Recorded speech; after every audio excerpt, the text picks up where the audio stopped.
Hi, I'm Shahil from StyleFrame, and this is a quick tutorial on motion references, a completely new app where you can art direct the movement of a scene using a video reference instead of prompts. Let's get into it. You can get started with your subject, whether it be the character, product, or scene that you want to animate in its final style. This can be an illustration, a 3D render, or an image that you generated right here in StyleFrame. Next, add your motion reference. That's any clip whose movement, effect, or energy you want to borrow.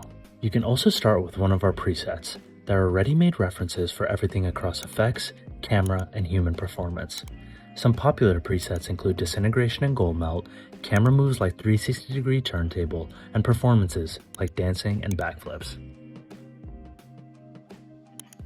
You can also upload your own references, whether that be a rough 3D blockout, a GIF, live action footage, or even a quick animatic. Keep it between 2 and 15 seconds with one clear action. It doesn't even need to match your subject. StyleFrame can map motion across your reference regardless of proportion or design. Now is the one decision that drives everything. What are you extracting from this clip? If it's camera, you want the camera movement, like a 360 orbit or a fast push-in. If it's effect, you want the simulation, like a disintegration, a melt, or a particle burst applied to your subject. And if it's performance, you want the acting, a character's motion mapped onto yours. Pick the one that matches your intent, and StyleFrame will lock exactly onto that. The option that's recommended typically is the one that works the best. Then hit generate. Renders typically take 2 to 3 minutes, and your subject inherits the reference's motion. Same timing, same energy, your design, without a single prompt. Anything you don't specify gets inferred from your inputs.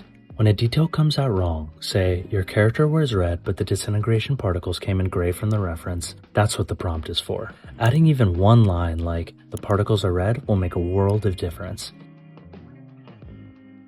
Want to see where this gets really powerful?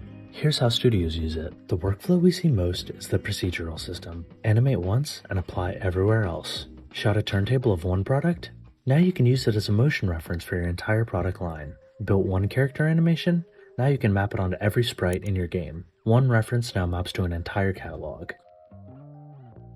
Results save in your assets folder where you can compare attempts and keep the best. And when you've got your winner, continue with our upscaler to bring it into 4K resolution. One final tip is to avoid clips with a lot of quick cuts or multiple competing motions. The model needs to know what to follow.